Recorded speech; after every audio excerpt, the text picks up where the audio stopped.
बिस्मिल्लाहिर्रहमानिर्रहीम अस्सलामु अलैकुम वरहमतुल्लाहि वबरकातुहू वेलकम छु तुई एक लट सानी यथ यूट्यूब चैनल पे यथ जन नाव छु देसी जायका विद इंशा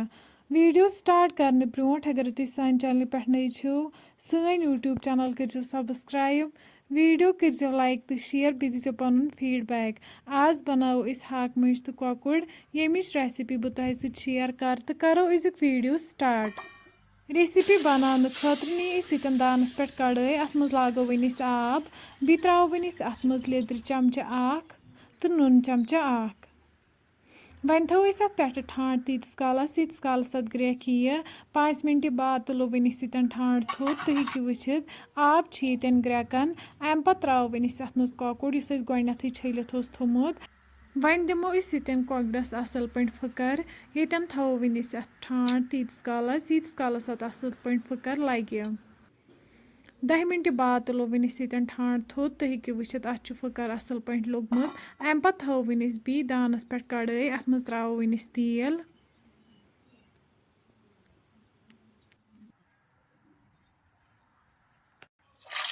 तेल युथु गरम गि अत मज त्रोक वन कॉकड़ पीसेस करोक असल पे फ्राई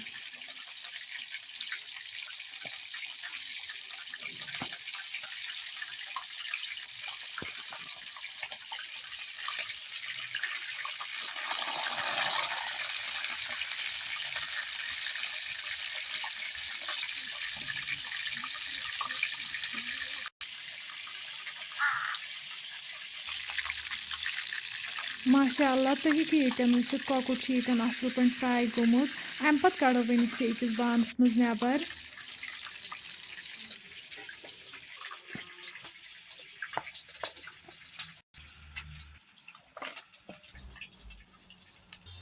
वन त्रो तिलस मज मर्ज रोन जीर चमचा सब्ज ٲल बड़ ٲल दालचीन बी त्रो वन अत मज तेज पत्ता यन त्रो वन अत मज गंड यन असल पे फ्राई करुन युथु गंड असल पे फ्राई गि अम पे त्रो वन अत मज हाक मज यमन गोडनेथ पीसेस थमित बनयित हाक मज वन तीस कालस फ्राई करने यीतिस कालस यम तेल वापस दियन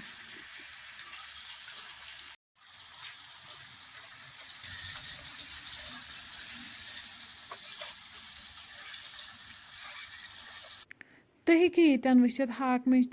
तन असल पे फ्राई गमच यमो दित यन तेल वापस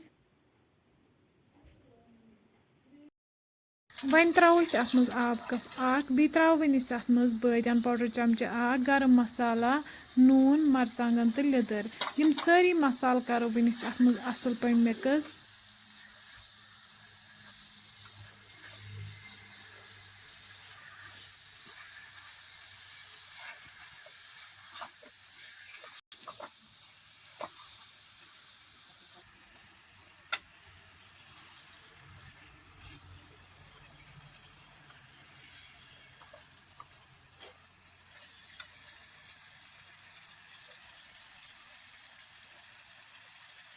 तुम हेकि वुचित मसाल यन असल पे मिक्स गमित वनो यन प्रेशर अत मज त्रो वन चिकन स्टॉक बी त्रो वन अत मज हाक मज यमन दिमो यन 8 to 2 विसल यीतिस कालस यम सॉफ्ट गन